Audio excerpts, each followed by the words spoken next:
मुख्यमंत्री नायब सिंह सैनी जी। और आप सभी से अनुरोध, हमारे बीच हमारे खास मेहमान पहुंच चुके हैं और आज का ये महत्वपूर्ण सेशन अब की बार किसकी सरकार जनता TV presents the mega conclave 2024। और अब ये खास कार्यक्रम जो है वो यहां पर शुरू हम करने जा रहे हैं और बेहद खास ऑडियंस भी हमारे साथ है। तो राजनीतिक इतिहास की अगर बात की जाए, हरियाणा की राजनीति की बात की जाए, विकास के नाम पर जिस तरीके से हरियाणा सरकार ने नए नए आयाम छुए हैं उसे गति देने के लिए मुख्यमंत्री नायब सिंह सैनी जी लगातार काम करते आए हैं और उनके नेतृत्व में लगातार जो विकास है हरियाणा का वो हो रहा है।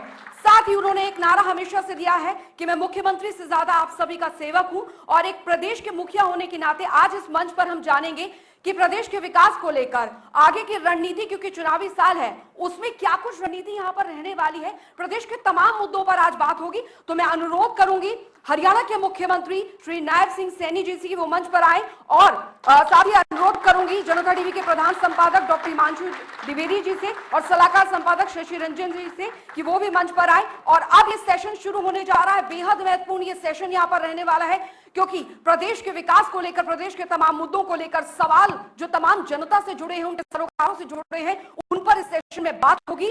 तो चलिए अब इस सेशन को यहाँ पर शुरू करते हैं। Over to you sir. नमस्कार, मैं हूं शशि रंजन और जनता टीवी पे ये हरियाणा मेगा कॉन्क्लेव 2024 आप कल से ही देख रहे हैं। 25, 26 और 27 3 दिनों का कॉन्क्लेव है। सुबह 9 बजे से लगातार ये कॉन्क्लेव चल रहा है। हरियाणा के इतिहास में ये अब तक का सबसे बड़ा कॉन्क्लेव है, सबसे बड़ी पंचायत। और 2 पेग है, कौन बनेगा एमएलए। अब जिसके जितने एमएलए होंगे सरकार उनकी होगी, इसलिए अब की बार किसकी सरकार। डॉक्टर हिमांशु द्विवेदी जी हमारे रिटर्न चीफ हैं और माननीय मुख्यमंत्री नायब सैनी जी हैं, उनका बहुत बहुत स्वागत है। और सैनी साहब के लिए एक बार जोरदार ताली बजा दीजिए। बहुत व्यस्त कार्यक्रम है, बावजूद उसके जनता टीवी को समय दिया। यह मोहब्बत है हमारी और आपकी सैनी साहब। Thank you sir. तो बड़ा खास मौका है और कार्यक्रम का विषय है अब की बार किसकी सरकार। और जिसकी सरकार है उसके रहते हुए सवाल पूछा जाए अब की बार किसकी सरकार, इससे ज्यादा साहस भरी बात क्या हो सकती है। और ये सैनी साहब का बड़प्पन है कि हमने सवाल उठाया हुआ है अब की बार किसकी सरकार और वो जवाब देने के लिए मौजूद है। तो एक बार जोरदार तालियां नायब सैनी जी के लिए। और सैनी जी शुरुआत इसी से, जो हमारा मुख्य सवाल, अब की बार किसकी सरकार और क्यों। आज देखिए, पिछले दिनों लगातार जो डबल इंजन की सरकार काम कर रही है 2014 से, नॉन स्टॉप हरियाणा में भी लगातार गति से काम कर रही है। और मुझे ये खुशी है क्योंकि विपक्ष की एक भूमिका होती है, वो अपनी आवाज़ को उठाता है, नहीं उठाएगा तो विपक्ष कहाँ दिखाई देगा, उसका फर्ज भी है। परंतु हम ये कहते हैं कि विपक्ष अच्छे कामों की प्रशंसा करे। जितने पिछले 10 वर्षों में काम हुए हैं, देश की जनता है, प्रदेश की जनता है, एप्रिशिएट कर रही है। विपक्ष हर मुद्दे के ऊपर कहीं ना कहीं उसका विरोध कर रहा है। जो अच्छे काम भी हैं वो भी आपको अप्रिशिएट कर रहे हैं, कह रहे हैं कि लोकसभा में हाफ किया, विधानसभा में साफ करेंगे। नहीं, देखिए, ये जिस प्रकार की वो बातें करते हैं वो उन्होंने अपनी तरफ भी देखना चाहिए। अगर झूठ का सहारा लेते हैं जी, बताने के लिए कुछ नहीं होता, फर्क भी साफ दिखता है और लोग उसका आंकलन भी कर रहे हैं। 2014 से पहले 10 वर्षों तक कांग्रेस सत्ता में रही है हरियाणा में, 10 साल केंद्र में भी, क्योंकि उनकी भी डबल इंजन की वो सरकार रही थी। पर वो डबल इंजन उनका भ्रष्टाचार में फंसा हुआ था। भ्रष्टाचार की दलदल में धंसा हुआ था, चाहे वो केंद्र की सरकार थी, चाहे वो प्रदेश की सरकार थी। दोनों की दो सरकारें वो भ्रष्टाचार के अंदर फंसी हुई थी। भ्रष्टाचार वो उनके कार्यकाल के अंदर अगर मैं कहूं तो वो जो उनका मोड था वो भ्रष्टाचार मोड में काम कर रहे थे।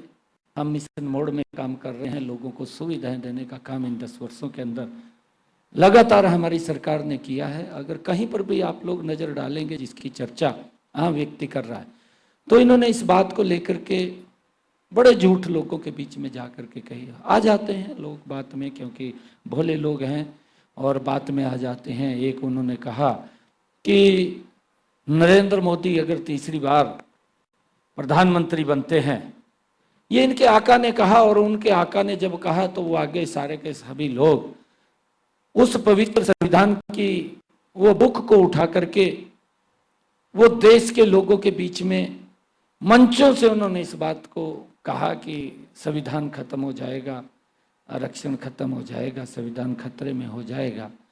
ये पवित्र संविधान डॉक्टर भीमराव अंबेडकर जी, डॉक्टर भीमराव अंबेडकर जी के साथ वो संविधान सभा की कमेटी और वो पूरा संविधान सभा का मसौदा जो तैयार किया है, जिसके कारण ये पवित्र देश आगे बढ़ रहा है, चल रहा है, उसको कौन खत्म कर सकता है। इतना बड़ा झूठ बोल करके लोगों से गुमराह कर देना, फिर उसके ऊपर एक और झूठ बोल देना। कांग्रेस ने एक और झूठ, उनके नेताओं ने, जो घमंडिया गठबंधन के लोग हैं, उन्होंने एक बात और बोल दी कि भाई 4 जून को रिजल्ट आएगा, खटाखट 8,500 रुपया खाते में पहुंच जाएंगे, फार्म भरे गए। इतना बड़ा झूठ अगर बोल करके कोई सत्ता की तरफ बढ़ना चाहता है। हमारे हरियाणा की एक कहावत है, हरियाणा के बुजुर्ग अगर कोई तंत्र निकाल करके बात बोलते हैं वो 100% सिद्ध होती है। बुजुर्गों की कहावत है कि काठ की हांडी है, एक बार चढ़ेगी, बार बार नहीं चढ़ेगी। झूठ एक बार तो फैल सकता है, झूठ फैलता गति से है, एक बार तो उसका लाभ ले लेंगे, परंतु उसका इतना बड़ा असर नहीं पड़ा जितना बड़ा ये मान रहे हैं। अगर आप लोग देखेंगे 2014 और 2019 और फिर 2024 कितना अंतर हमारी सीटों के अंदर आया है, और ये इस प्रकार से उसको प्रेजेंट करने में लगे हुए हैं कि जैसे कांग्रेस के लोग कल ही शपथ ले लेंगे। ये बहम वो अपने मन से निकाल दे। झूठ नहीं चलेगा, झूठ उनका बिकेगा भी नहीं। वो हमसे बात करें, हम 10 वर्षों के अंदर कितना काम किया है।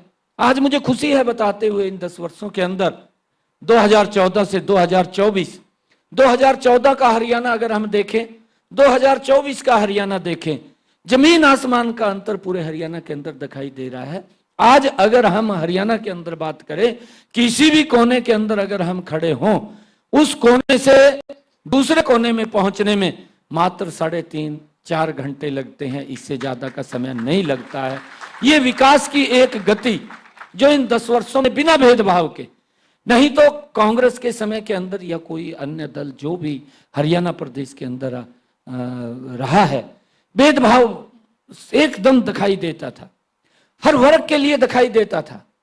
मुझे यह भी मालूम है कांग्रेस के लोगों ने रैलियां तक की कि हम बिजली 24 घंटे देंगे। अरे ये एक लोगों को सुविधा देने का तंत्र है, लोगों को हमने सुविधा देनी है। 24 घंटे बिजली सरकार का दायित्व है कि लोगों तक 24 घंटे बिजली पहुंचाएं, जिसकी वो मांग कर रहे हैं। ये उनकी प्राथमिक मांग है। परंतु वोट ले लेना, वोट लेकर के मैनिफेस्टो के अंदर लिख देना 24 घंटे बिजली देंगे, वो बताएं ना। आज वो हिसाब मांग रहे हैं, वो बताएं कि हमने पिछले 10 वर्षों के अंदर किस सिस्टम को किस प्रकार से डेवलप किया है। वो 24 घंटे बिजली कितने गांव के अंदर उन्होंने पहुंचाने का काम किया। हमने भी एक योजनाबद्ध तरीके से, मैं धन्यवाद करना चाहूंगा आदरणीय मनोहर लाल जी का, जिन्होंने एक मिशन मोड के अंदर आकर के इस में काम किया है। और काम करते हुए आज हमें फक्र है कि लगभग 5500 ज्यादा गांव, जिसमें 6500 गांव हैं, लगभग 5500-6000 गांव के अंदर आज 24 घंटे बिजली देने का काम अगर किसी सरकार ने किया, हमारी सरकार ने किया। सर, हमने बात नहीं की, हमने काम किया है। अगर हम देखें उनका कार्यकाल देखें, वो लोग ये जो आप बार बार कह रहे हैं कि उन्होंने काम किया है, इतना मिशन मोड में काम किया है, तो फिर कैसा क्या हुआ कि इन लोकसभा चुनाव से पहले हमें पायलट की सीट पर नायब सैनी जी देखने को मिल गए? नहीं, देखिए ये ऐसा इस बात का विषय नहीं है। आदरणीय मनोहर लाल जी, मैं फिर इस बात को ये कोट कर रहा हूँ कि मनोहर लाल जी ने जिस प्रकार का सिस्टम हरियाणा में डेवलप किया है, लंबे समय तक हरियाणा को बड़ा लाभ उसका मिलने वाला है। क्योंकि कई चीज़ जब सुधार करते हैं, उस सुधार के अंदर लोगों को भी दिक्कतें आ जाती हैं। अगर एक रास्ते से दूसरे रास्ते के ऊपर आप भेज रहे हैं, उसको मालूम नहीं है रास्ते का, तो उसको दिक्कत महसूस होती है। परंतु अगर आज आप देखेंगे हरियाणा के अंदर मेडिकल कॉलेज, पूरे प्रदेश के अंदर हर जिला के अंदर आज मेडिकल कॉलेज खड़ा हो रहा है। अगर आप कॉलेज की बेटियों की बात करेंगे, मिशन मोड में काम किए हैं। मिशन मोड में ये काम किए हैं कि हमारी बेटियों को 20 किलोमीटर से ज़्यादा दूरी पे पढ़ने के लिए ना जाना पड़े, 20 किलोमीटर की परिधि के अंदर ही उनको एक अच्छा पढ़ने के लिए कॉलेज मिले। मैं जाता हूँ, मैं देखता हूँ, मैं कई कॉलेजों के अंदर गया हूँ, मुझे जाने का अवसर मिला। और बेटियों ने ये बात कही है, क्योंकि माँ बाप जब ठेठ ग्रामीण के अंदर से बिटिया पढ़ने के लिए शहर के अंदर जाती थी तो माँ बाप नहीं भेजता था, बहुत दिक्कतों का सामना करना पड़ता था। परंतु आज वो बेटियां जो ग्रामीण ठेठ के अंदर रह रही हैं, आज उनको भी अवसर पढ़ने का देने का अगर हुआ है तो वो हमारी सरकार के अंदर हुआ है। आज हर 20 किलोमीटर के ऊपर एक कॉलेज खड़ा करने का काम, चाहे ग्रामीण क्षेत्र है, उसका एक रोड मैप तैयार किया, और रोड मैप तैयार किया तो आज 20 किलोमीटर के अंदर एक कॉलेज बेटियों को मिला है। और मुझे खुशी है, और बेटियों के अंदर एक बड़ी इस बात को लेकर के संतोष है, माँ बाप के अंदर भी इस बात को लेकर के संतोष है कि हमारी बेटी नज़दीकी, क्योंकि उनको जब बेटी बाहर जाती है तो माँ बाप को ज़्यादा चिंता होती है कि बिटिया सुरक्षित वापस आएगी नहीं आएगी, इस प्रकार की दिक्कतें कई बार होती हैं। परंतु जब घर के नज़दीक बिटिया पढ़ने के लिए जाती है तो माँ बाप को भी चिंता मुक्त हो रहता है। और सरकार ने उससे आगे भी बेटियों को कॉलेज जाने के लिए उसकी परिवहन की व्यवस्था की है कि उनको एक सुरक्षित वातावरण मिले।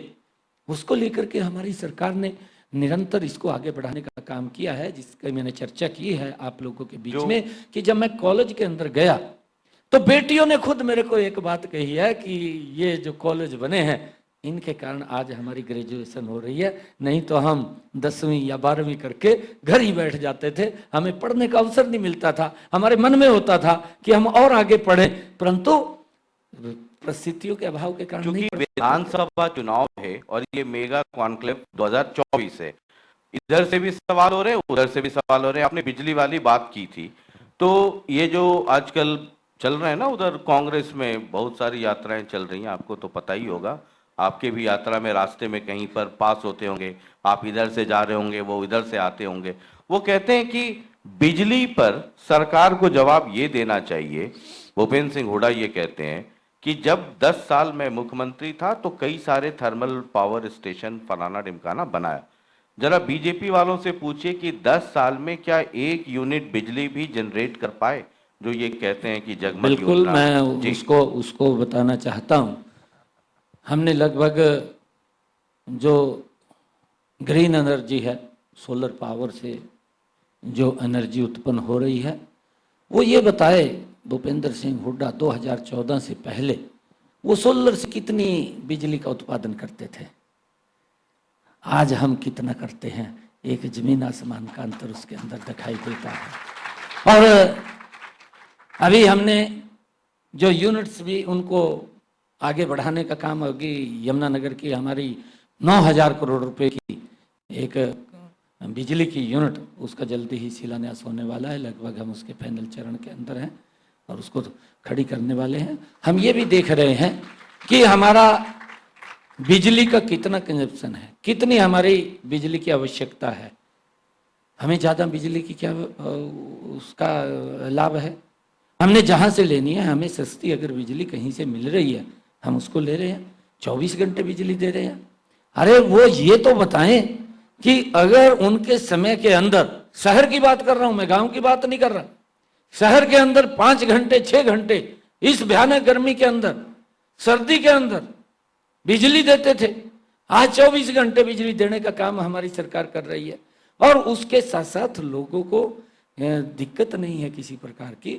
आज अगर वो ये बात बोलता है कि हमने इतने वो खड़े किए हैं, खड़े हम भी कर रहे हैं, हम ग्रीन एनर्जी की तरफ बढ़ रहे हैं कि लोगों को एक ग्रीन एनर्जी मिले जिससे कि वातावरण भी खराब ना हो, पोल्यूशन भी खराब ना हो और सौर ऊर्जा से हम बिजली का उत्पादन करें। अगर हम देखेंगे आज हरियाणा के अंदर, मैं ये भी बात कर रहा था, हरियाणा के अंदर हमने लगभग 1 लाख से ज्यादा ट्यूबवेलों को हमने सोलर से जोड़ने का काम किया है।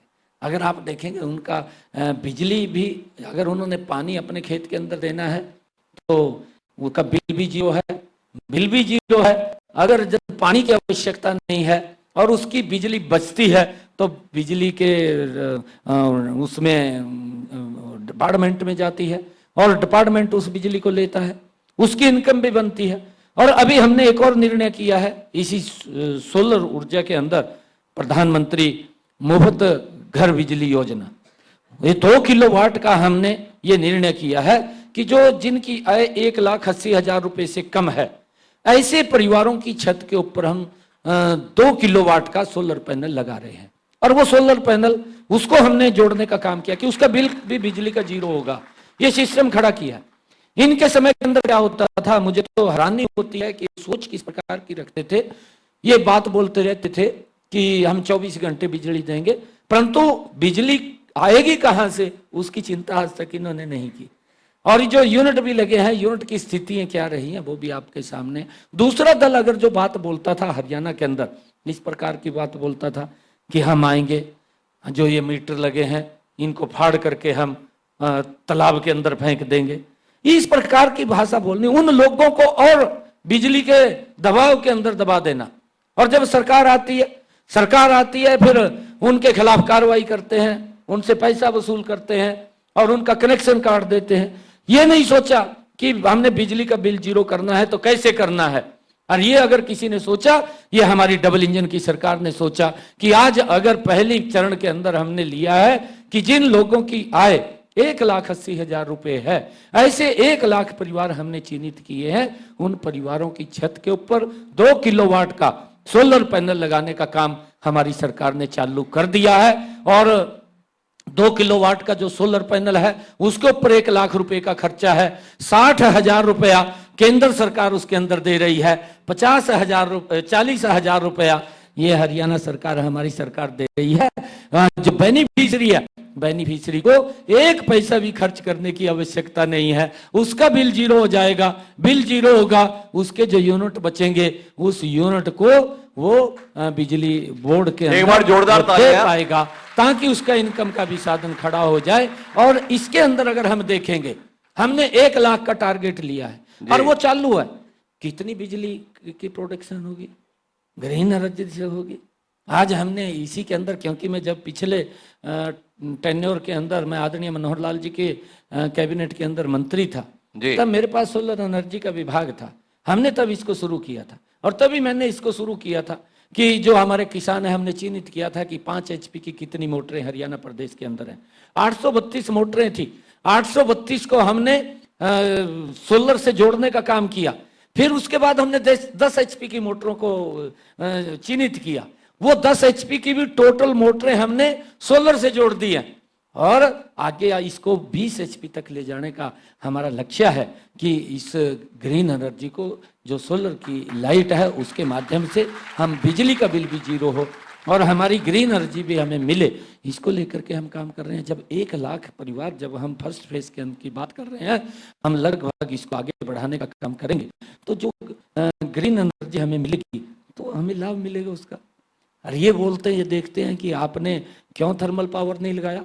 अरे भाई, अगर थर्मल पावर की जरूरत है तो लगाएंगे ना, लगाएंगे क्यों नहीं। आपको क्यों चिंता हो रही है इस बात की? हम 24 घंटे बिजली दे रहे हैं। जब 24 घंटे हम बिजली दे रहे हैं तो आपको चिंता करने की जरूरत नहीं है। चिंता उसने करनी चाहिए कि जो बोलता था कि हम 24 घंटे बिजली देंगे, बिजली के नाम के ऊपर वोट मांगते थे, बिजली रैली की, मैनिफेस्टो के अंदर लिखा कि हम 24 घंटे बिजली देंगे, परंतु 24 घंटे बिजली नहीं दे पाए। वही मैंने कहा है कि शहर के अंदर 4-5-6 घंटे लाइट मिलती थी, गांव में 4 घंटे लाइट मिलती थी। ये हालात इनकी सरकार के अंदर थे और आज ये हिसाब मांगते फिर रहे हैं। तो हिसाब तो जनता ने इनको दे दिया है। तीसरी बार नरेंद्र मोदी जी को बड़े मैंडेट के साथ देश का प्रधान सेवक के रूप में बैठाने का काम वो देश की जनता ने किया है। ये हिसाब तो इनको दिया है, परंतु ये लोग झूठ बोल करके लोगों को गुमराह करते हैं। मैं फिर एक बात और कह रहा हूं, आज ये लोग बात बोल रहे हैं कि हम 5,000 रुपये पेंशन करेंगे। हमें आने वाला था। हाँ, मैं बताना चाहता हूं इनकी कार्यशैली जो ये बात बोलते हैं। 10 साल तक ये मुख्यमंत्री रहे, 10 साल के अंदर 500 रुपया ये बुजुर्गों को सम्मान ये पेंशन देते थे, सम्मान भत्ता 500 रुपए देते थे। ये रिकॉर्ड से मैं बोल रहा हूं, मैं वैसे नहीं बोल रहा हूं। 500 रुपया ये देते थे। और इसने जाते जाते 2013 की बात है, 13-14 की बात है, जाते जाते इसने 1,000 की घोषणा कर दी।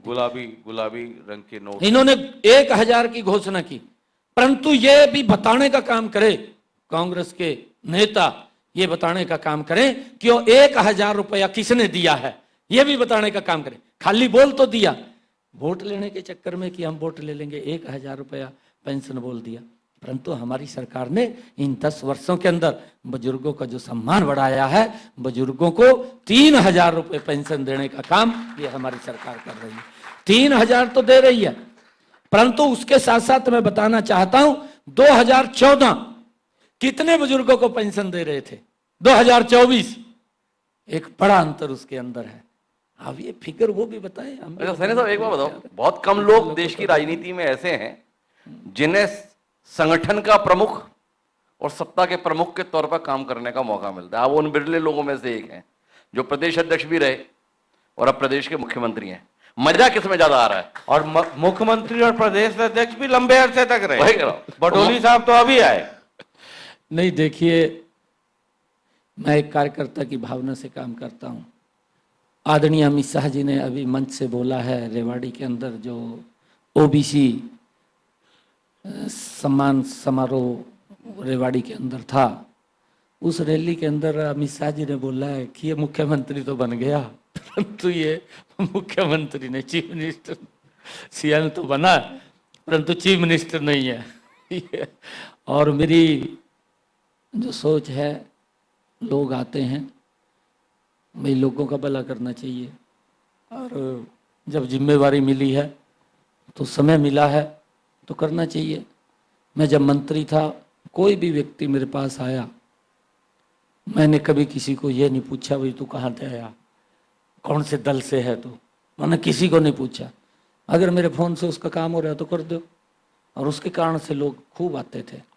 मैं सांसद बना, सांसद के समय में भी पूरे प्रदेश से लोग आते थे, कभी मैंने किसी को पूछा नहीं। और अब भी आप देख रहे हैं कि जब से ये जिम्मेवारी आदरणीय प्रधानमंत्री जी ने, आदरणीय मनोहर लाल जी ने, आदरणीय अमित शाह जी ने, आदरणीय जगत प्रकाश नड्डा जी ने मेरे को जिम्मेवारी दी है, हजारों की संख्या के अंदर 6-7 हजार लोग एक दिन के अंदर मिलने के लिए आते हैं। बहुत हमने सिस्टम को बनाया है कि जो तुरंत के काम करने के हैं, अधिकारी हैं, तुरंत फोन करेंगे। कुछ ऐसे काम हैं कि बाद के होने वाले हैं, उनको बताते भी हैं। कई काम ऐसे होते हैं वो चाहते हैं कि काम हो जाए, नहीं हो पाता, लीगल उसके अंदर दिक्कतें आती हैं, वो भी उनको बताते हैं। परंतु हमारी सोच है कि व्यक्ति को न्याय मिले, व्यक्ति को किसी प्रकार की ये दिक्कत न हो कि मेरी बात कोई सुनने वाला नहीं है, उसकी बात सुनने वाला हर जगह पर बैठे हैं। देखो, हमने सवाल तो ये किया था कि मजा किसमें ज्यादा आ रहा था, प्रदेश अध्यक्ष में या मुख्यमंत्री के तौर पर? हाँ, मैं यही बात आपको कह रहा हूँ कि मैंने एक कार्यकर्ता के तौर के ऊपर काम कर रहा हूँ ना, मुझे ये मालूम है, क्योंकि मैं जब जिलाध्यक्ष था अम्बाला का, जी, अम्बाला का जिलाध्यक्ष था, पार्टी का भी काम कर रहा था, तो जिलाध्यक्ष रहते हुए पार्टी ने मुझे विधानसभा का चुनाव लड़ा दिया जी, तो मैं विधायक बन गया। और सौभाग्य से अम्बाला की 4 सीटें मेरे जिलाध्यक्षी के अंदर थी, 4 विधानसभा थी, 4 की 4 हम जीते। और अब फिर वही पोजीशन बनी, तो पार्टी ने मैं जिलाध्यक्ष रहते हुए हरियाणा में मंत्री भी बना दिया। और अब मैं सांसद था, पार्टी ने अध्यक्ष बना दिया। अध्यक्ष था तो मुख्यमंत्री बना दिया। ये बताओ नायब सैनी साहब, राज की बात है, ये कहाँ पे पूजा वूजा कराते हो? आपके क्वेश्चन का मैं जवाब दे रहा हूं। मुझे जो आदरणीय अमित शाह जी ने शब्द कहे थे वही शब्द मैं आपको दोबारा रिपीट कर रहा हूं कि मुझे आज तक ये पता नहीं चला कि मैं मुख्यमंत्री हूं। अच्छा, ये मुख्यमंत्री वाली फीलिंग ले रहे हैं कि नहीं ले रहे हैं? मैं एक कार्यकर्ता के तौर पे काम कर रहा हूं, प्रदेश की भलाई के अंदर काम कर रहा हूं। अगर आप लोग देखेंगे कि इन दिनों के अंदर हमने जो निर्णय लिए हैं जी, सरकार पिछले 10 वर्षों से एक से बढ़कर के एक निर्णय लोक हित के अंदर ले रही है, जिसका लाभ आम जन को मिल रहा है। अगर आप देखेंगे आयुष्मान कार्ड 5 लाख रुपए का, ये कल्पना से परे। जब आप कार्ड की बात कर रहे हैं तो मैं उसमें एक जोड़ देता हूं, क्योंकि चुनावी चर्चा, गणित और हरियाणा मांगे जवाब, उधर हुड्डा साहब खड़े हैं, सुना है कि सब सूट वोट सिलवा लिया है कि अगले बार तो शपथ उन्हें लेनी है। तो वो ये कह रहे हैं कि ये जो आप लोग पोर्टल वाली सरकार है, बहुत सारे पोर्टल और ये जो चीजें हैं उसको वो आएंगे तो बंद कर देंगे, ये सब फिजूल की बातें हैं, बहुत परेशानी है। उस पे सरकार का क्या स्टैंड है? मैं बताना चाहता हूं, क्योंकि ये सीधे लोगों से जुड़ा हुआ मसला है। क्योंकि आदरणीय हुड्डा साहब भ्रष्टाचार में ज्यादा तवज्जो देते हैं। वो तवज्जो इसलिए देते हैं क्योंकि वो अपने तरीके से तो चले नहीं, वो दिल्ली के तरीके से चलते थे। दिल्ली में कभी दामाद को खुश करना होता था, कभी बेटे को खुश करना होता था, कभी बेटी को खुश करना होता था। हमें तो ये भी पता चला है, क्योंकि उनके अंदर के सूत्र बताते हैं कि जब हरियाणा से टैची जाती थी और पता चल जाता था भी टैची आ रही है, तो कहा अंदर तुरंत बुला लेते थे। अगर ये पता चलता था कि टैची नहीं है, 1 महीने तक हरियाणा भवन में बैठ करके वेट करनी पड़ती थी, समय नहीं मिलता था। ये इस प्रकार की बातें वो आ रही हैं, क्योंकि भ्रष्टाचार का पैसा कहीं ना कहीं वो जाता था। लोग बताते हैं, मैं अभी कुछ लोगों ने ज्वाइन किया है, कांग्रेस से सीनियर लोग भी हैं, उन्होंने ज्वाइन किया है, वो लोग इस प्रकार की बातें बताते हैं।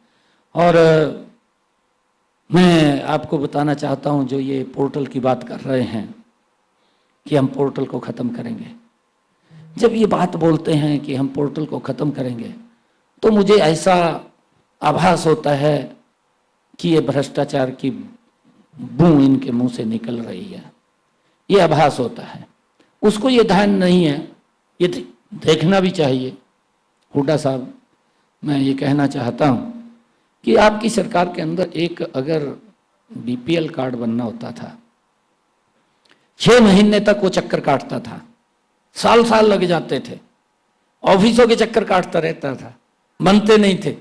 अगर सेवा करता था जा करके तो बन जाता था। इसी प्रकार से पेंशन का मामला था, पेंशन के अंदर बनवाने के लिए 6-6 महीने तक चक्कर काटता रहता था, पेंशन नहीं बनती थी। और जब पेंशन वो अधिकारी जहां ऑफिस में जाता था लगाता था, तो ये बात बोल देता था कि भाई 4 महीने की पेंशन तो मेरे को दे दे और तेरी पेंशन अभी लग जाएगी। ये इस प्रकार का भ्रष्टाचार उसके अंदर था। लोग घूमते रहते थे, त्राही त्राही करते रहते थे। आज मुझे खुशी है बताते हुए उस पोर्टल की वजह से, जिसको बंद करने की बात कर रहा है। आज किसी भी बुजुर्ग को किसी दफ्तर के अंदर चक्कर काटना नहीं जाना पड़ा, किसी भी अधिकारी के पास नहीं गए।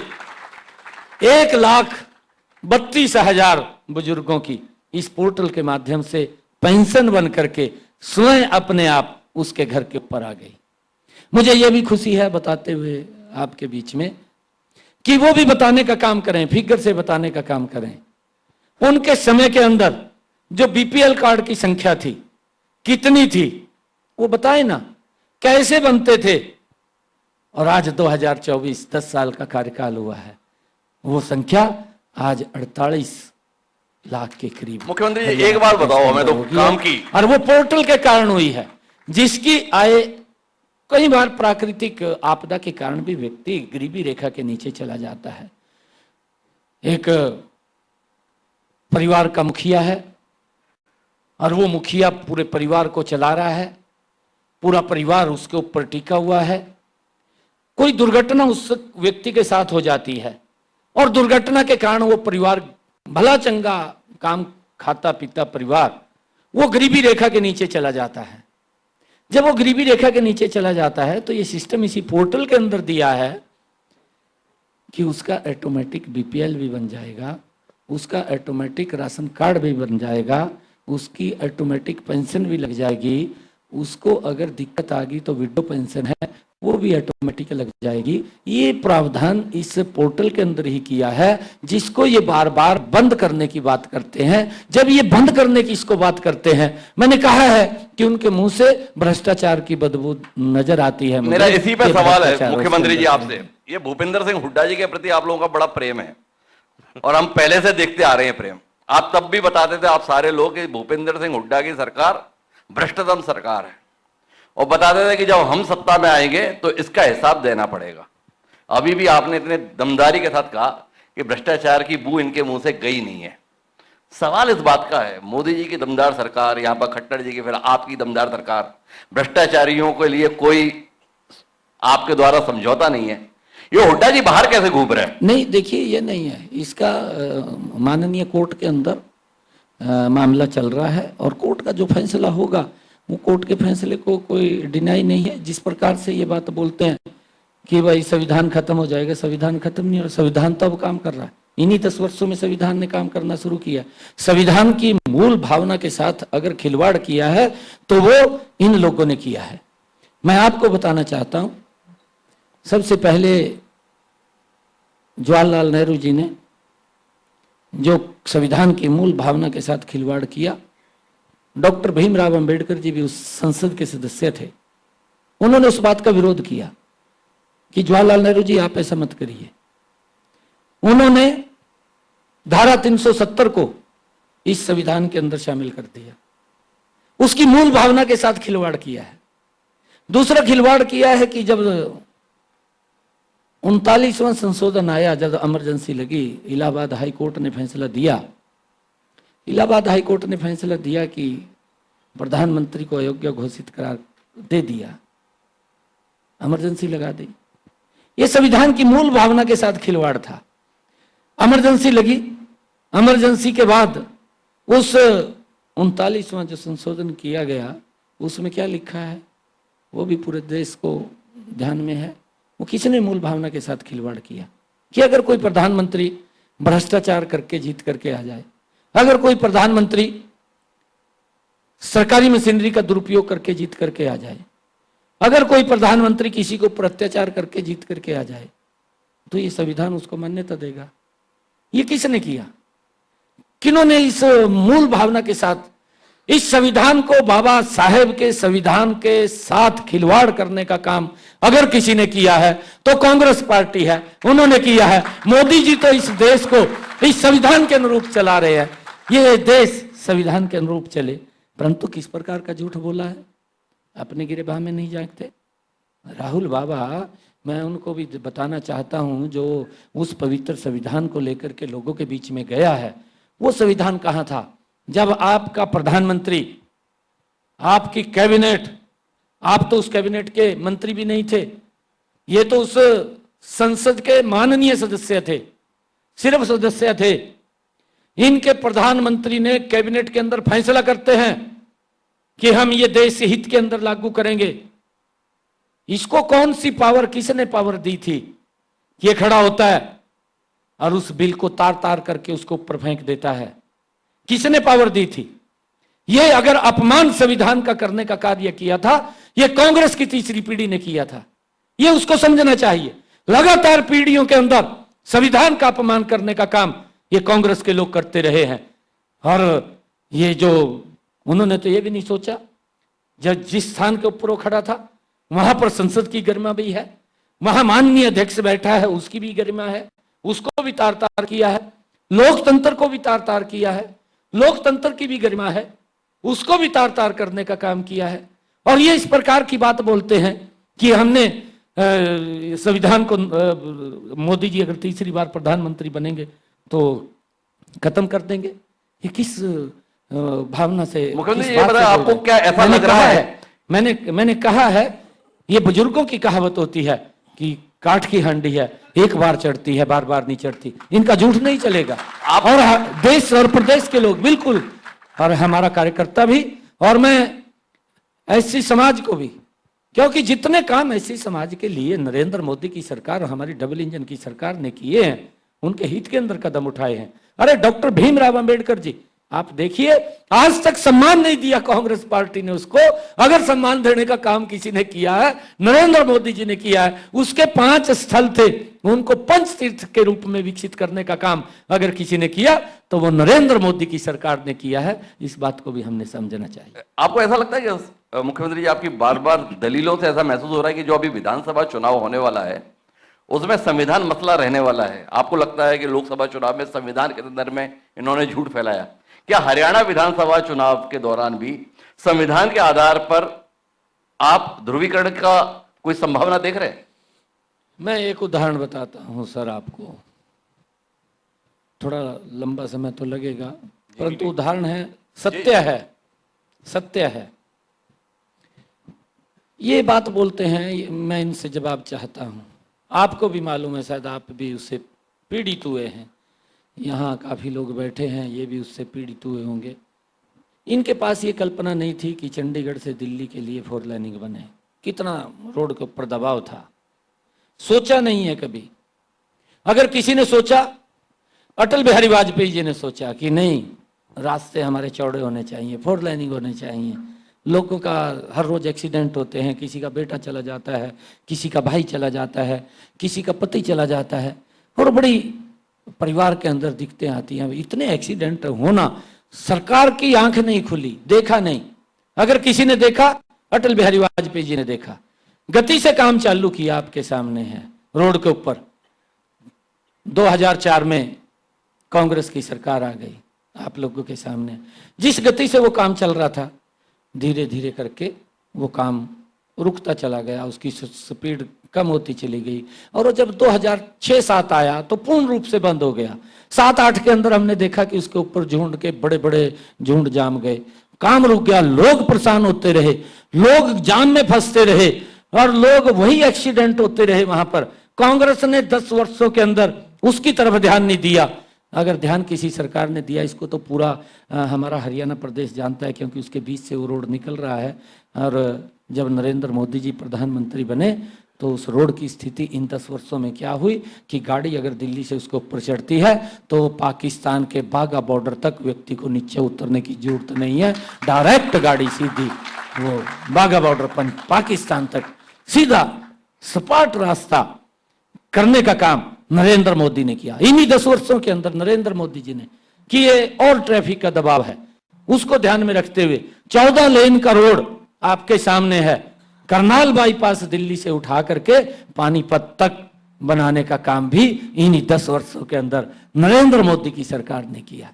ये मैं उदाहरण बता रहा हूं कि विकास की गति कैसे होती है। ये एक जगह नहीं है। अगर आप लोग देखेंगे, मैंने कहा है कि आज हरियाणा का एक भी जिला ऐसा नहीं है जहां 4 लाइनिंग रोड से जुड़ा ना हो। आज मैंने ये भी आपको बात बताई है कि 3.5 घंटे के अंदर हरियाणा के किसी कोने से दूसरे कोने में आप लोग जा सकते हैं। ये लोगों को सुविधाएं दी हैं, और ये सरकार लगातार बिना भेदभाव के काम कर रही है। इनके समय के अंदर भेदभाव पनपता था, इनके समय के अंदर नौकरी के लिए भी किस प्रकार से घूमना पड़ता था। एक नौकरी लेने के लिए इनकी सरकार के अंदर किस तरीके से पूरा का पूरा गांव वो घूमता रहता था, मंत्री के चक्कर काटता था, मुख्यमंत्री के चक्कर काटता था, नौकरी नहीं लगती थी, भ्रष्टाचार होता था। आज मुझे ये गर्व है बताते हुए आपके बीच में, अभी मैंने ICS के जो बच्चे थे उनके बीच में मैं गया था, ट्रेनिंग करके निकले हैं। कुछ IAS के बच्चे थे, उनके बीच में ही मैं गया था, अभी गया था कुछ रोज पहले। अरे वो गरीब परिवार के बालक, जो कल्पना से परे की बात है, हरियाणा सरकार के अंदर ICS अधिकारी लग रहा है। सोच भी नहीं सकते थे भूपेंद्र हुड्डा की सरकार के अंदर कौन लोग लगते थे। अरे गरीब परिवार का बच्चा तो कभी कल्पना से परे की बात थी, नहीं लग पाता था, पैसे के अभाव के कारण नहीं लग पाता था। परंतु आज हमारी सरकार के अंदर ये ट्रांसपेरेंसी आई है कि गरीब परिवार का बच्चा भी बिना पर्ची बिना खर्ची के ICS अधिकारी लग रहा है। ये अगर किसी ने दिया है, हमारी सरकार ने दिया। वो भी बताएं कि 10 वर्षों के अंदर वो नौकरी की बात करते हैं, आज भी इस बात को लेकर के बेरोजगारी की वो बात करते हैं। क्यों गुमराह कर रहे हैं? आप बात करते हैं बेरोजगारी की, बेरोजगारी के अंदर आप 10 साल प्रदेश के मुखिया रहे हैं, 10 सालों के अंदर कितनी नौकरी लगाई है, किस आधार के ऊपर लगाई है। और जो बच्चे लगे हैं, हाई कोर्ट ने, माननीय कोर्ट ने उनको बाहर का रास्ता दिखाया है, क्योंकि प्रक्रिया गलत थी। किस प्रकार से वो प्रताड़ित रहे हैं, मैं भी आज बड़े फक्र के साथ कह सकता हूं, उसमें जमीन आसमान का अंतर है। जितनी नौकरी उन्होंने 10 वर्षों में लगाई और जो नौकरी हमने 10 वर्षों के अंदर लगाई, जमीन आसमान का अंतर है। अभी भी मैंने कहा है, जब से हमने चार्ज लिया है, हमारा टारगेट है, लगातार हम भर्ती कर रहे हैं। अभी 2-4 दिन के अंदर ही, शीघ्र ही कुछ टीचर्स हैं, 6-6.5 हजार बच्चे वो अपनी ड्यूटी ज्वाइन कर जाएंगे। और हरियाणा पुलिस के 6.5 हजार जो है, हमने कहा कि अगस्त तक हम लगभग 50,000 नौकरी और देंगे, बिना पर्ची बिना खर्ची के देंगे। ये हमारी सरकार का लेकिन प्रण है। कांग्रेस के लोग ये कहते हैं कि चाहे मनोहर लाल जी थे या आप है, ये न खर्ची न पर्ची की बात, वो कहते हैं कि जो रिक्रूटमेंट ऑफिसेज हैं वहां से कैश पकड़े जाते हैं, बड़े अधिकारियों के यहाँ से कैश पकड़े जाते हैं, देखिए शशि जी, पेपर लीक लगातार होता है। शशि जी, मैं इसके अंदर बताता हूं, एक सिस्टम है, गलत भी कोई व्यक्ति हो सकता है। सरकार की मंशा स्पष्ट है, सरकार का विजन क्लियर है। सरकार की मंशा और विजन अगर क्लियर है, अगर कोई अधिकारी गलत करता है तो सलाखों के पीछे भी गया है। सरकार ने कोई समझौता नहीं किया कि हमारी सरकार की बदनामी होगी। अगर किसी ने बच्चों के साथ चीटिंग करने का काम किया है, उसके खिलाफ सख्त कार्रवाई करने का काम हमारी सरकार ने किया है, आगे भी ये निरंतर जारी रहेगा। अरे बच्चों को आज ये लगने लगा है कि ये सरकार, ये हमारी सरकार है जो हमारे अधिकारों को सुरक्षित कर रही है। आज बच्चे पहले तो घूमते थे कि भाई किसी मंत्री के, विधायक के, मुख्यमंत्री के चक्कर काटते थे, आज चक्कर काटते हैं, आज वो चक्कर काटते हैं, कोचिंग सेंटर के चक्कर काटते हैं, वहां पर मुझे पढ़ते दिखाई देते हैं। ये अंतर इस सरकार के अंदर आया है। आज हमारा युवा मेहनत करता हुआ दिखाई दे रहा है, उसका परिणाम है कि सरकार मजबूती से उनके साथ खड़ी है। अच्छा, एक बात बताइए सैनी साहब, आप लगातार 9.5 साल जो सरकार ने काम किया है उसको लेकर बहुत आशान्वित भी हैं और बहुत भरोसा जाहिर कर रहे हैं कि बहुत बढ़िया काम किया है। इन 9.5 साल में 4.5 साल तक आपके साथ में एक सहयोगी था, उसका नाम है जननायक जनता पार्टी। जब इतना बढ़िया काम किए, मिलकर काम किए, तो फिर ऐसा क्या हुआ कि लोकसभा चुनाव आया तो आपको उस 4.5 साल के सहयोगी को प्रदेश की जनता ने 1% भी वोट ना दिया? नहीं, क्यों हुआ इन लोगों का? नहीं, देखिए वो उनकी कार्य प्रणाली है। वो व्यक्ति, वो लोग देखते हैं कि ये क्या काम कर रहे हैं, क्या नहीं कर रहे। और मैं आज आपके इस चैनल के माध्यम से, इतना बड़ा कार्यक्रम चल रहा है जिसको आज पूरा प्रदेश देख रहा है, प्रदेश के लोग आंकलन भी करते हैं कि क्या काम हुए हैं, क्या नहीं हुए हैं। बिल्कुल, आज कांग्रेस के जो बड़े पदाधिकारी हैं जी, अंदर बैठ करके जब वो खाना खाते हैं, टेबल के ऊपर बैठ करके, वहां भी ये चर्चा करते हैं कि मोदी काम तो ठीक कर रहा, ये बात बोलते हैं वो लोग, परंतु उनकी मजबूरी है बाहर बोलना। जी, मंच को रोटी की टेबल पे बोलते हैं, कहा मोदी काम तो ठीक कर रहा है, कहा जी, देश को आगे बढ़ा रहा है, वो बोलते हैं। परंतु किस प्रकार से वो लोगों की मजबूरी होती है इन बातों को बोलना।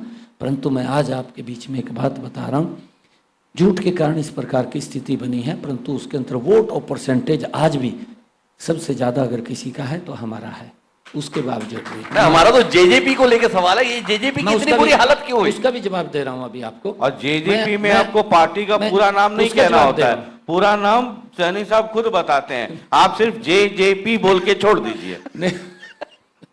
मैं आपको ये बता रहा हूँ, तो पहले तो पूरा नाम बता दीजिए। अभी बता दूंगा मैं। जो ये लोग इस प्रकार की बातें, झूठ फैलाने का काम कर रहे हैं, मुझे तो ये भी बात, इस बात की बड़ी अचरज होता है कि जो व्यक्ति 60 साल, 55 साल, 60 साल सत्ता के अंदर रहा हो, 55 साल, 60 साल में तो व्यक्ति रिटायरमेंट की तरफ चला जाता है। सरकार रिटायर कर देती है, नहीं कर देती? कर देती है, रिटायर कर देती है। 55-60 साल के बाद कांग्रेस को, भूपेंद्र सिंह हुड्डा को होर्डिंग लगाने पड़ गए इतने लंबे शासन के बाद कि आप हमें वोट दें, हम गारंटी देते हैं। ये बोर्ड लगाए कि हम गारंटी देते हैं, आप हमें वोट दें। जो व्यक्ति 55 साल, 60 साल सत्ता के अंदर रहा हो, और उसको वोट लेने के लिए गारंटी देनी पड़ गई। ना तो देश को इनकी गारंटी के ऊपर विश्वास है, ना प्रदेश को इनकी गारंटी के ऊपर विश्वास है। अगर किसी गारंटी के ऊपर विश्वास है तो मोदी की गारंटी के ऊपर विश्वास है, डबल इंजन सरकार की गारंटी के ऊपर विश्वास है। मैं बड़े विश्वास के साथ ये कह रहा हूं, जो काम हमने किए और लगातार हमारी सरकार गरीब के हित में, आम जन के हित के अंदर निर्णय ले रही है और आगे भी लेगी। ये अभी नहीं, आप देखना और भी निर्णय, बड़े निर्णय लोगों के हित के अंदर हमारी सरकार ले रही है। हमने सभी प्लानिंग योजना उसकी खड़ी कर ली है और लगातार हमारी ये सरकार एक से एक निर्णय लेगी। और आने वाले विधानसभा के चुनाव के अंदर मैं आपको एक बड़े विश्वास के साथ बात कह रहा हूं, क्योंकि हरियाणा प्रदेश के लोग जो बोल रहे हैं कि बहुत बड़े मैंडेट के साथ कांग्रेस कहीं दिखाई नहीं देगी, तीसरी बार डबल इंजन की सरकार नरेंद्र मोदी जी के नेतृत्व में हरियाणा में बनने जा रही है। ये अभी हिमांशु जी एक और मैं कह रहे थे जेजेपी की 4.5 साल उनके साथ आप रहे, जो 4.5 साल के बाद आपने डिवोर्स लिया है। नहीं, मैं आपको बता रहा हूँ, डिवोर्स हमने नहीं लिया। हाँ। और मैं उसके ऊपर बताना चाहता हूँ क्योंकि अभी सेपरेशन है, वापस भी आ सकते हैं। जजपा के साथ हमारा कोई पार्टी का समझौता नहीं था। ठीक है, पोस्ट इलेक्शन अलायंस। क्योंकि जब मैं अध्यक्ष बना था तो पार्टी का निर्णय है, क्योंकि हमारे साथ कभी पार्टी के साथ तो समझौता नहीं हुआ, ये सरकार का समझौता था। क्योंकि हमारी सीटें 40 आई जी, हमारे सामने चैलेंज था कि हमने हरियाणा के अंदर स्वच्छ शासन देना है। और अगर 2 धाराएं भी हों, लोग देखते हैं एक धारा तो ठीक चल रही है, एक धारा के अंदर कोई दिक्कत आती है तो लोग समझते हैं। मतलब स्वच्छ सरकार चलाने के लिए आपने जेजेपी टैलेंट हंट करके नहीं, हमने नहीं हटाया, वो अपने आप उनकी आकांक्षाएं जो स्वच्छ सरकार चलाने के लिए आपने जेजेपी ढूंढा कि इनके साथ मिलकर के हम स्वच्छ सरकार, ईमानदार सरकार चलाएंगे। नहीं, देखिए, हमने हरियाणा को एक ट्रांसपेरेंसी, जो हमने हमारा एक मिशन भी है, हमारी जो एक सोच भी है कि ट्रांसपेरेंसी, लोगों के हित की सरकार हो, वो शासन हो, वो देने का काम हम लगातार कर रहे हैं। आज अगर केंद्र के अंदर भी देखें, गुड गवर्नेंस का अगर उदाहरण कहीं देखने को मिलता है तो हरियाणा के अंदर मिलता है। तो हम ये बात आपको बताना चाहते हैं, क्योंकि ये सरकार के साथ समझौता था और वो सरकार से अलग हुए हैं तो अपने दल के अंदर वो चुनाव लड़ रहे हैं, हम अपने दल के अंदर चुनाव लड़ रहे हैं, उसमें कोई दिक्कत नहीं है। निर्णय तो प्रदेश की जनता करेगी। हम तो ये चाहते हैं कि जजपा भी मजबूत हो, परंतु के कामों को देखते हैं लोग, कामों को देख करके वोट देते हैं, और जब उनके काम जैसे रहे होंगे लोग उतना ही गुड़ डालेंगे, उतनी ही चीनी डालेंगे। आपकी बात थोड़ा मेरे को समझना है और हमारे दर्शक भी समझना चाहेंगे। ये जेजेपी के अलग होने की नायब सैनी जी और भारतीय जनता पार्टी को खुशी है या दुख है? मैंने कहा है कि ना खुशी है ना दुख है। ऐसा कैसे रह लेते हैं आप? मैं आपको ना खुश होते हैं ना दुखी होते हैं, ऐसा कैसे रह लेते हैं आप? हमने देखिए 2014 में भी अकेले चुनाव लड़ा जी, 90 की 90 सीटों पे लड़ा जी। 2019 में भी 90 की 90 सीटों पे लड़ा। तो क्योंकि हमारा पार्टी का ये निर्णय है, पार्टी संगठन का निर्णय है, और पार्टी, वो भी अपनी पार्टी से चुनाव लड़ रहे हैं 90 की 90 विधानसभाओं के ऊपर, हम भी 90 की 90 विधानसभाओं के ऊपर चुनाव लड़ रहे हैं। निर्णय तो जनता करती है, जनता देखती है कि काम कौन ठीक कर रहा है, कौन नहीं किया है, क्योंकि सब मालूम है लोगों को। ऐसा नहीं है, ये हमारा सरकार का, हमारी मजबूरी थी। मजबूरी ये थी हमारी, क्योंकि हमने लोगों को एक ट्रांसपेरेंसी सरकार देनी थी और हमने सरकार के अंदर समझौता किया था। और मैं अभी बताना चाहता हूं कि आने वाले इस अक्टूबर के 2024 के चुनाव के अंदर हमें अब शायद गठबंधन की हरियाणा प्रदेश के लोग आवश्यकता नहीं पड़ेगी। एक कल बड़े मैंडेट के साथ भारतीय जनता पार्टी तीसरी बार नरेंद्र मोदी जी के नेतृत्व, ये जो आपका बार बार बड़े मैंडेट पे भरोसा है मुख्यमंत्री जी, ये किसके कारण है? भूपेंद्र सिंह हुड्डा जी के कारण है या कुमारी शैलजा के कारण है? किसके कारण आप इतने आशान में थे? मतलब आप उनके मन की बात आप उनको बता रहे हैं, मतलब वो तो बैठे हैं कि अब आप ये वाला सवाल कब करेंगे। देखिए, जो लोगों का परिवार ही ठीक नहीं है, भूपेंद्र सिंह हुड्डा तो सेट करने में लगे हुए हैं, अपने बेटे को सेट करने में लगे हुए हैं। अच्छा है कि एक बाप की ये सोच होती है कि अपने बेटे को सेट कर दें अपने समय के अंदर, वो देख लें उसको, अच्छा है ये। परंतु और भी नेता हैं कांग्रेस में जो अंदर ही अंदर घुटे हुए हैं, कुछ तो छोड़ करके चले गए, कुछ और जाने वाले हैं। जैसे आप किस पे मेहनत कर रहे हैं? जैसे आपके सामने है डॉक्टर अशोक तंवर। हाँ, वो तो आ नहीं गए। नहीं, वो आ गए, आने वाले कौन से हैं? मतलब वो तो आ गए आपके घर पे। कौन कौन आपके रडार पर चल रहे हैं? कौन है उधर जो दरवाजे नहीं, की कई उस तरफ? बड़े बड़े नेता हैं इनके। अरे जी। जब समय आएगा जरूर आपको बताएंगे और शेयर करेंगे। आपके सामने तो बुला करके हम कहते हैं कि ये सदस्यता ग्रहण कर रहा है। अच्छा, एक और रोचक बात आपसे जाननी थी सैनी साहब। देखो, ये भारतीय जनता पार्टी नरेंद्र मोदी और अमित शाह जी की जो है ना, बहुत अलग पार्टी है। जो 15-15 साल से मुख्यमंत्री हैं, 10-10 साल से मुख्यमंत्री, चुनाव होता है तो भी ये नहीं कहते हैं कि चुनाव जीत कर आएंगे और ये मुख्यमंत्री बनेगा। ये सैनी साहब ने क्या जमावट की कि अमित शाह जी बोल के चले गए कि हम फिर से सत्ता में आएंगे और मुख्यमंत्री नायब सैनी ही होंगे।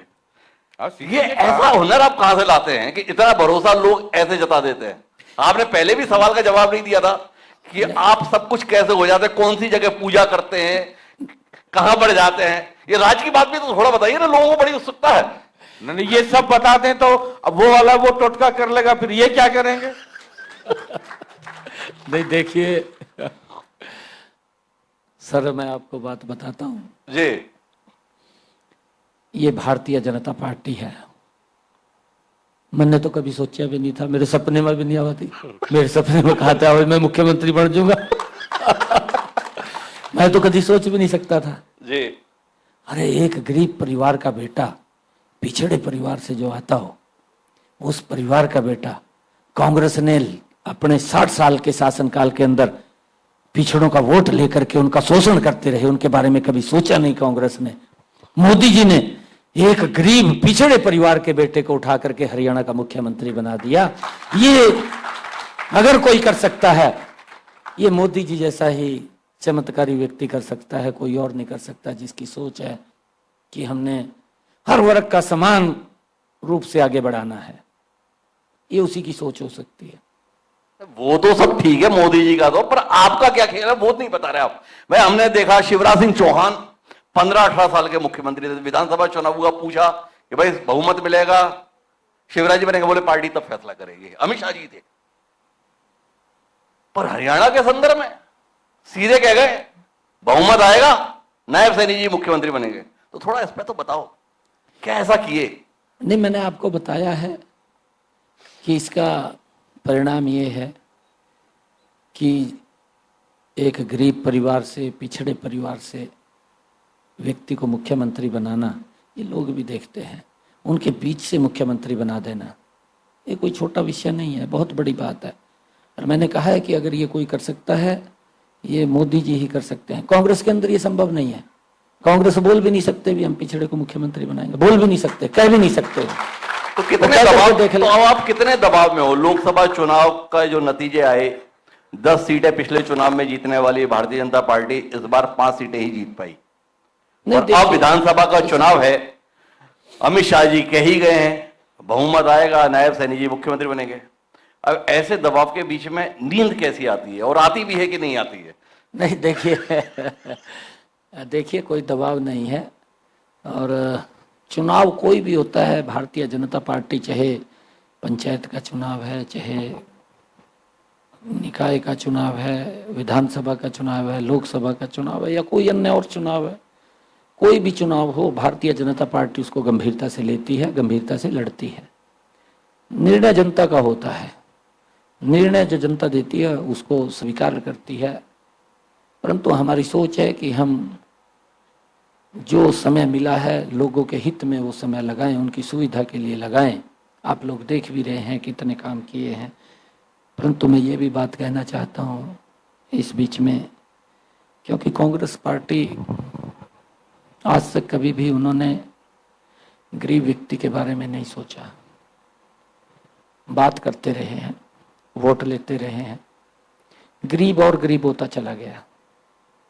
अगर हम बात करें, अभी मैंने एक बड़ी योजना बनवाई, आते ही 100 गज के प्लाट इन्होंने देने शुरू किए थे। ना कागज दिए, ना कब्जा दिया, वो घूमते रहे खाली वोट लेने के चक्कर में। हमने आकर के उनको कागज भी दे दिए, कब्जा भी दे दिया। हमने अधिकारियों को कहा कि एक पोर्टल बनाइए, जिसको बंद करने की बात कर रहे हैं। मैंने अधिकारियों को कहा कि एक पोर्टल बना दीजिए, लगभग वो बन रहा है।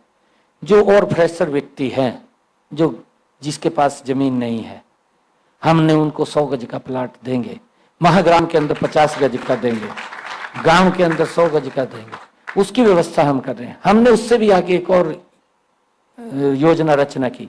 शहर के अंदर भी जो गरीब व्यक्ति है, जिसके पास जमीन नहीं है, एक घर के अंदर 4 घर है, हमने 30 गज का प्लॉट देने का निर्णय उसके अंदर किया है, मुख्यमंत्री शहरी आवास योजना के तहत।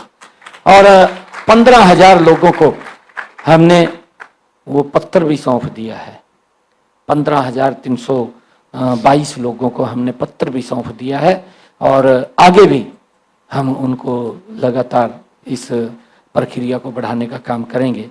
ये हमारी सरकार लगातार गरीब के हित में एक से एक निर्णय ले रही है। ये भी बताएं कि हमने क्या काम किए हैं। अच्छा, बताने की बात तो आपको एक रोचक बात बतानी है। तो देखो, आप बड़े आत्मविश्वास से बता रहे हो कि इस विधानसभा चुनाव में कुछ जी कि हम प्रचंड बहुमत से जीत कर आ रहे हैं। पर कल हमारे साथ कार्यक्रम में यहाँ पे अभय सिंह चौटाला जी भी थे, जानते हैं आप उन्हें? अभय सिंह चौटाला जी जी जी उन्होंने बताया कि हमने गठबंधन किया है बहुजन समाज पार्टी के साथ, और गठबंधन का मुख्यमंत्री पद का प्रत्याशी मैं हूं मतलब मैं नहीं, अभय सिंह चौटाला जी। और बोले मैं मुख्यमंत्री बनने जा रहा हूं। क्या कहते हैं नायब जी? अच्छा है अभय सिंह जी की इस चुनौती को, इस भरोसे को। नहीं, देखिए, मैं अभय सिंह चौटाला जी सीनियर नेता हैं। मैं ये कहूंगा कि मजबूती से घूमे वो जी, प्रदेश में, घूमे मजबूती से। जरूरी भी है ना गठबंधन भी बीजेपी हुआ के है। लिए। नहीं, वो मजबूती से घूमेंगे तब तो आप मजबूती से आएंगे, हैं? ऐसा ही कुछ है क्या? वो मजबूती से घूमे, जेजेपी वाले मजबूती से घूमे। सबको मजबूत करने में आपकी इतनी मेहनत क्यों लग रही है? इतनी सत्कामनाएं क्यों है आपकी? नहीं, मैं तो कोई और मेरा सवाल नहीं है, परंतु मैं फिर एक बात और कह रहा हूं आपको। हरियाणा प्रदेश के अंदर हरियाणा के लोग बहुत बड़े मैंडेट के साथ भारतीय जनता पार्टी की सरकार बना रहे हैं, ये तय है। ये कोई वैसा नहीं है। मैं हरियाणा प्रदेश के लोगों के विश्वास के ऊपर ये बात कह रहा हूँ, और हम उनके विश्वास को नहीं तोड़ने देंगे। अच्छा, एक और महत्वपूर्ण बात है कि 9 साल से ज्यादा समय तक मनोहर लाल खट्टर जी इस प्रदेश के मुख्यमंत्री रहे, पर अभी मोदी मंत्रिमंडल का जब तीसरी बार गठन हुआ तो उसमें बहुत बड़ी भूमिका में मनोहर लाल खट्टर जी हमें दिखाई देते हैं। 2 बड़े महत्वपूर्ण महकमे उनके पास में है। देश के ऊर्जा मंत्री वो हैं, अर्बन का भी मंत्रालय उनके पास में है। ये मनोहर लाल खट्टर जी दिल्ली में इतने व्यस्त किए गए हैं, आप उनका हरियाणा में उपयोग कर पाएंगे या नहीं कर पाएंगे? उनकी कोई जरूरत महसूस कर रहे हैं कि नहीं कर रहे हैं? सैनी जी कैसे समय निकलवाएंगे उनका? नहीं, देखिए, हम अपने सभी नेताओं का उपयोग करेंगे। हम आदरणीय मनोहर लाल जी, उनका उपयोग करेंगे, उनसे समय लेंगे। हमारे राव इंद्रजीत सिंह जी जो केंद्रीय मंत्री, उनको उपयोग लेंगे। कृष्णपाल जी गुर्जर, उनका उपयोग लेंगे। ओम प्रकाश धनखड़ जी, उनका भी उपयोग लेंगे। कैप्टन अभिमन्यु जी हैं, सभी का। जो हमारा आदरणीय रामविलास शर्मा जी हैं, तो हमारी जो बड़ी उच्च लीडरशिप है, सब मजबूती से लग करके और बड़े मैंडेट के साथ तीसरी बार सरकार बनाएंगे, और सभी मजबूती से लगेंगे। हमारे सांसद हैं, हमारे सभी मंत्रीगण हैं, हमारे विधायकगण, आप देख रहे हैं हमारे मंत्री भी लगातार गांव में प्रवास कर रहे हैं। हमारे सांसदगण, हमारे केंद्रीय मंत्रीगण भी लगातार जा रहे हैं लोगों के बीच में। और आदरणीय मनोहर लाल जी ने जिस प्रकार से हरियाणा में काम किया है, अब प्रदेश के अंदर भी उनके उस एक्सपीरियंस का बड़ा लाभ पूरे देश को मिलने वाला है, और ज़बरदस्त तरीके से वो काम को करते हैं और लोगों तक लाभ योजनाबद्ध तरीके से पहुंचाते हैं। एक सवाल ये था कि जैसे आप अभय सिंह जी को चाहते हैं कि उनका वजन और बढ़े, मतलब मजबूत हो, जेजेपी वाले भी वैसे ही उनका वजन ज्यादा ही है, मतलब तो 1 मैन आर्मी। अब आप चाहेंगे कुछ और वजन बढ़े, जेजेपी का वजन बढ़े। एक और पार्टी है आम आदमी पार्टी, हरियाणा में, पंजाब जो हरियाणा घिरा हुआ है, एक तरफ पंजाब, एक तरफ दिल्ली। उनके नेता और जो ग्रास रूट जो उनका काम करने का तरीका है, वो बहुत एक्टिव हो गए। जेजेपी को आप चाहते हैं मजबूत हो जाए, वो तो मुझे समझ में आती है बात। आप चाहेंगे, जेजेपी वालों से ज्यादा आप चाहेंगे कि मजबूत हो। आईएनएलडी वालों से ज्यादा आप चाहेंगे कि आईएनएलडी मजबूत हो? आम नहीं, आदमी देखिए, पार्टी ये- के बारे में नहीं शशि रंजन जी, ये उनके दल का सवाल है। हम चाहते हैं लंबे समय तक वो प्रदेश के अंदर लगभग 35-36% वोट लेते थे। आज वो 1-2% पे रह गए हैं।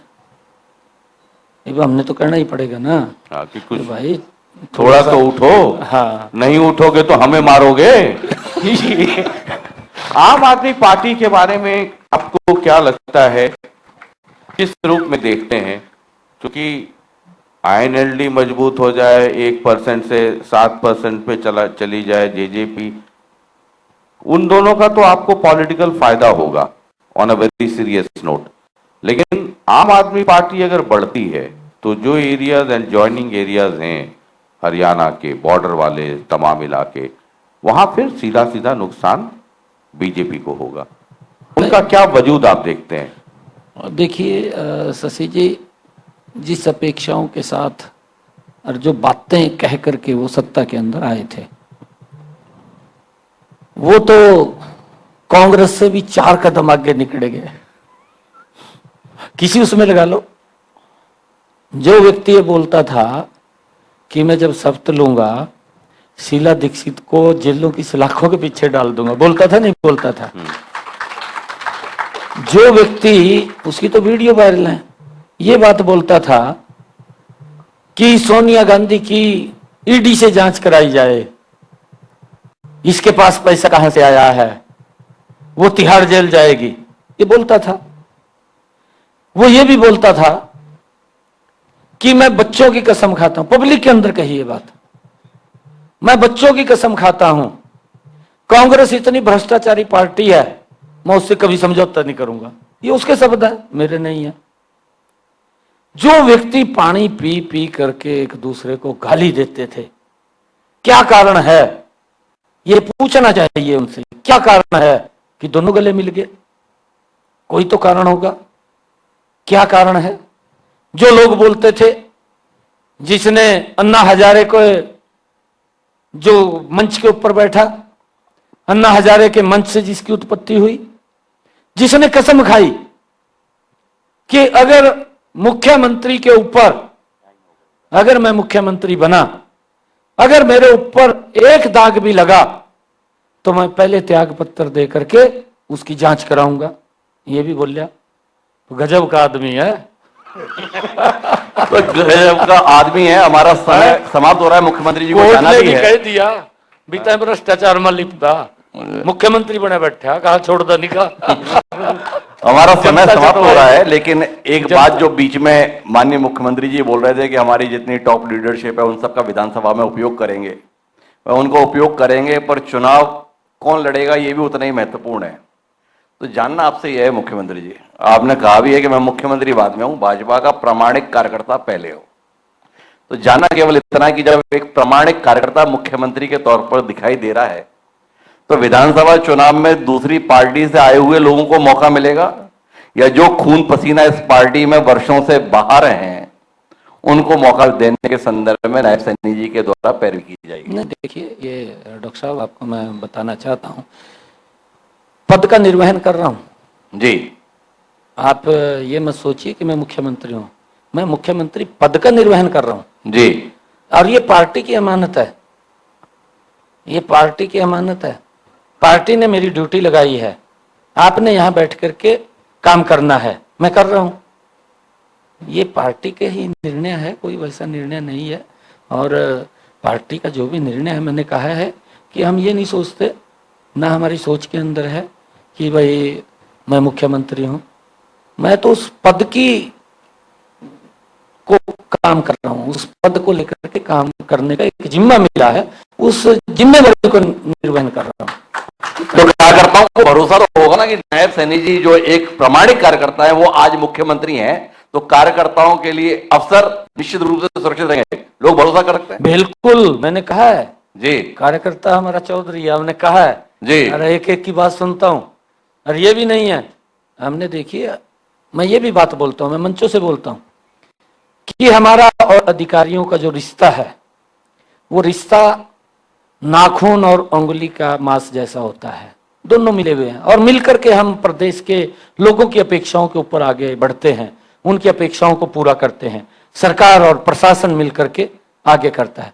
अगर कोई अधिकारी कोई चीटिंग करता है या कोई दिक्कत पैदा करता है, हमने कहा है कि हमारे कार्यकर्ता से कोई, क्योंकि लोगों के काम लेकर के आता है, ये लोग सोचते हैं भैया बीजेपी का व्यक्ति है, गांव के अंदर किसी को नहीं जा सकता, वो शहर के अंदर, शहर में नहीं जा सकता, हमारे कार्यकर्ता को बोलेगा, वो कहेगा भाई आप ये मेरा काम है ये करवाना, और वो लेकर के जाएगा। अधिकारी की जिम्मेवारी है, क्यों नहीं है?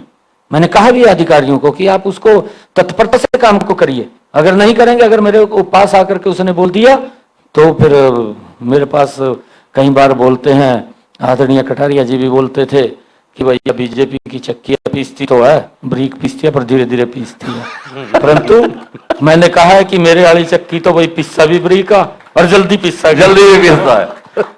तो अब हम एक सवाल करेंगे। एक आखिरी सवाल, इस बार आप चंडीगढ़ पहुंचेंगे तो रूट भया करनाल होगा या नारायणगढ़ होगा या लाडवा होगा या कुछ और होगा या कुछ और एक आध दो और है? क्योंकि इस मंच पे जितने लोग आ रहे हैं, आपको पता है ना, वो मैं कहता हूं कि जो बेइंतहा इश्क मोहब्बत करने वाले सिर्फ घर के अंदर नहीं है, बाहर भी हैं। तो जितने आ रहे हैं, कल दुष्यंत भी आए, कहने लगे कि देख लीजिएगा करनाल छोड़ के भागेंगे, फिर करनाल वाले पूछेंगे भाग गया, फिर दूसरे वाले। तो ये मतलब क्या है? दुष्यंत कह रहे थे कि देखिए मैं तो आपको कह रहा हूं कि मैं उचाना से लड़ूंगा, हारूं जीतूं, उचाना। जरा मुख्यमंत्री से पूछेगा कि हारूं जीतूं करनाल कर सकते हैं या फिर वतन वापसी? नहीं, देखिए शशि रंजन जी, मैं करनाल के लोगों का बहुत सम्मान करता हूं, मेरे आदरणीय हैं, जिन्होंने, क्योंकि मैं तो फार्म भर के वहां से मेरे ख्याल 2-3 दिन ही गया, फिर चलिए जी। चुनाव तो करनाल के लोगों ने लड़ा है, जो उन्होंने सम्मान से जो सम्मान दिया है, एक तरफा वोट चला गया, कोई छोटी बात नहीं। खट्टर साहब से ज्यादा वोट आपको पड़ा? एक तरफा, मैं तो कह रहा हूँ एक तरफा वोट चला गया। मैं तो प्रणाम करता हूँ करनाल के लोगों को, और उनके कभी भी कोई समस्या है, मैंने कहा है 24 घंटे में उपलब्ध हो, कभी भी आकर के मिल सकते हैं, बात कर सकते हैं। स्पेशल मैंने अधिकारियों को कहा है कि करनाल का व्यक्ति अगर कोई ऑफिस के अंदर आए, उसको तुरंत सुन करके उसका समाधान निकालिए, अगर कोई दिक्कत है तो बताइए भी उसको। परंतु अगर मेरे तक आता है तो फिर मेरे जो दिक्कत हो जाती है कि हमारा एक सम्मानित व्यक्ति उठ करके मेरे पास आया है, कोई ना कोई कारण है। वैसे मैं तो बहुत नम्रता से बड़ा करनाल के लोगों का धन्यवादी हूँ, और करनाल के लोग बहुत स्नेह और प्यार करते हैं, तो आदरणीय मनोहर लाल जी को भी करते हैं, हमें भी करते हैं। तो फिर ठीक है, पर 2 महीने बाद कहाँ करनाल 2 महीने बाद नायब सैनी जी कहाँ से? वो बता देंगे। मतलब वो गड्डी कहाँ से खुलेगी? Karnal to Chandigarh, Ladwa to Chandigarh, Naraingarh to Chandigarh, या आपका जवाब ये बीजेपी वालों का होता है कि देखिए हम तो सच्चे सिपाही हैं, पार्टी जहां से कहेगी हम वहीं से लड़ेंगे। हाँ, यही है। पार्टी कहेगी तो लड़ेंगे, नहीं कहेगी तो नहीं लड़ेंगे। पार्लियामेंट्री बोर्ड जो भी तय करता है, जो भी निर्णय लेता है, वो निर्णय आपको बताया जाता है।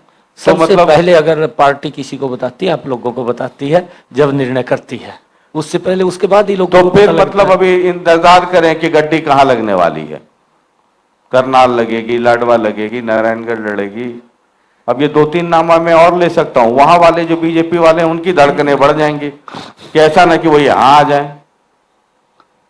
नहीं, मेरे पास तो, क्योंकि कार्यकर्ता तो सभी जगह से आते हैं, बोलते हैं, पार्लियामेंट्री बोर्ड जो तय होता है करेगा, वो चुनाव हम लड़ेंगे। हम एक कार्यकर्ता के रूप में काम कर रहे हैं। हमारी सोच है आदरणीय नरेंद्र मोदी जी के नेतृत्व में हरियाणा को जिस प्रकार की विकास की गति मिली है, बिना भेदभाव के मिली है, उस गति को हम और तेजी से आगे बढ़ाएं, लोगों की अपेक्षाओं के ऊपर खरा उतरें, उनकी जो समस्याएं हैं उनका समाधान करते हुए हरियाणा प्रदेश देश का नंबर 1 का राज्य बने, उसके लिए हम काम करें। एक बड़ी रोचक बात है शशि जी, जितना अपना राजनीतिक तजुर्बा है उसमें तो ये पता चलता है कि जो मुख्यमंत्री होता है ना, उसकी इच्छा पर बाकी इलाकों में भी प्रत्याशी तय होता है कि कौन कहां से लड़ेगा। ये सैनी साहब की उदारता है कि वो कह रहे हैं कि मेरे संदर्भ में फैसला पार्लियामेंट्री बोर्ड करेगा, लेकिन इस समय पूरा प्रदेश जनता टीवी के माध्यम से मुख्यमंत्री जी को सुन रहा है। हमारा विषय है अब की बार किसकी सरकार। सैनी साहब बार बार इस बात को बड़े जज्बे के साथ कह रहे हैं कि भारतीय जनता पार्टी की एक बार फिर सरकार। तो जब भारतीय जनता पार्टी की सरकार एक बार फिर आने के लिए आप इतने आश्वस्त हैं सैनी साहब, तो किस लिए आना चाहते हैं फिर सरकार में? क्या करेंगे सरकार में आने के बाद? आखिरी बात आपकी इस कार्यक्रम के माध्यम से। देखिए डॉक्टर साहब, विकास की जो सतत प्रक्रिया है वो एक विषय है, चलती रहती है। लगातार सुधार ये हमारी सरकार में। एक उदाहरण अगर मैं दूं आपको, अभी लोकसभा के अंदर पिछले दिनों जब मैं लोकसभा के अंदर था, वो बिल आया जो भारत पिनल कोड, अंग्रेजों के समय के चल रहे, इतने लंबे समय तक शासन कर लिया। अरे अंग्रेजों ने तो वो कानून अपनी सुविधा के अनुसार बनाए थे, वो उन्होंने अपनी सुविधा के अनुसार बनाए, तो हमारे लोगों को क्यों वो दिक्कत का सामना करना पड़े? हमारे जो कानून हैं वो हमारी सुविधा के अनुसार चलें, हमारी सुविधा के अनुसार बने, वो भारत के लोगों की सोच है। अंग्रेजों का वजन क्यों ढोएं? वो तो प्रताड़ित करते थे लोगों को। कोई उनके खिलाफ आवाज उठाता था, बिना किसी कारण के उनको उठा करके जेल में डाल देते थे, उनको प्रताड़ित करते थे, उनका रिमांड ले लेते थे, उनको काले पानी भेज देते थे। वो तो अपने तरीके से चलते थे। परंतु अगर बदलाव किसी ने किया है लंबे समय के बाद, तो वो बदलाव वो आदरणीय नरेंद्र मोदी जी ने किया है, इतने लंबे समय के बाद किया है। तो ये बात, क्योंकि जो सुधार के लगातार के कार्यक्रम हैं वो चलते रहते हैं, और हमारी सरकार की सोच है। हम अगर आप लोग, जो मैंने कहा है कि हमने जो सुधार किए हैं इसके अंदर, चाहे बिजली की बात मैंने की है, चाहे बीपीएल कार्ड की बात की है, चाहे पेंशन की बात की है, और चाहे मेरा पानी मेरी विरासत की बात की है। आज हम कह तो रहे हैं, आने वाली पीढ़ियों को हम क्या दे करके जा रहे हैं? मेरा एक सवाल है। हम जमीन दे जाएंगे, जमीन तो मैं दे जाता हूं क्योंकि मेरे नाम है, मैं अगली पीढ़ी को ट्रांसफर कर जाऊंगा कि ये जमीन आपकी है। अगर उस जमीन में पानी नहीं होगा तो क्या करेगा? वो भूखा मर जाएगा, वो कुछ कर नहीं पाएगा, भूमि बंजर हो जाएगी। आदरणीय हमारी सरकार ने, मनोहर लाल जी ने, मेरा पानी मेरी विरासत, क्योंकि जो धान की फसल है उसको दूसरी अन्य फसलों में उसको बोएं, और दूसरी फसलों में बोएं तो अगर वो दूसरी फसल बो रहा है तो सरकार इंसेंटिव दे रही है। फिर ये फसलों की अगर बात चल गई है तो मैं पूछना चाहता हूं कांग्रेस के नेताओं से कि आपने कितनी फसलें एमएसपी पर खरीदी, ये भी बताने का काम करें। हमारी सरकार ने 14 अन्य फसलें एमएसपी पर खरीदने का काम किया है। धान और गेहूं की फसल तो केंद्र खरीदता है, कितनी फसलें खरीदी, भावांतर भरपाई हम देने का काम कर रहे हैं। लगातार किसान को उसके गन्ने का किस प्रकार का दुष्प्रचार इनके द्वारा किया गया, इनके द्वारा दुष्प्रचार किया गया कि भाई एमएसपी बंद हो जाएगा, आपके सामने है। परंतु लगातार एमएसपी बढ़ करके मिल रहा है। 2014 में कितने एकड़ भूमि के ऊपर किसान पैदावार करता था, उसके आंकड़े हैं। 2024 कितने एकड़ के ऊपर किसान पैदावार कर रहा है। प्रधानमंत्री कृषि सिंचाई योजना, उसके माध्यम से सब्सिडी दे करके, चाहे वो स्प्रिंकल इरिगेशन है, चाहे वो ड्रिप इरिगेशन है, उसके माध्यम से किसान की पैदावार का क्षेत्रफल बढ़ाने का काम भी वो हमारी सरकार ने पिछले 10 वर्षों के अंदर किया है। उसको भी एमएसपी पर खरीदने का काम हमारी सरकार कर रही है। ये भी बताएं कि हमारी सरकार के अंदर क्या क्या काम हुए। हमने उसको ऐसे भी बढ़ाने का काम किया, ऐसे भी बढ़ाने का काम किया। ये बात को इसको समझना होगा। परंतु ये लोग जिस प्रकार से गुमराह करते हैं, झूठ बोलते हैं, भ्रष्टाचार को जन्म देते हैं। कांग्रेस की सरकार बनती है, भ्रष्टाचार गति पकड़ जाता है। बीजेपी की सरकार आती है, विकास की गति रफ्तार पकड़ जाती है। अंतर है दोनों में। चलिए, बहुत बहुत शुक्रिया समय देने के लिए। इतना व्यस्त कार्यक्रम होने के बाद भी आपका हम शुक्रिया अदा करते हैं इसके लिए। और बहुत बहुत शुक्रिया सर इस सेशन के लिए भी। और अब मैं अनुरोध करूंगी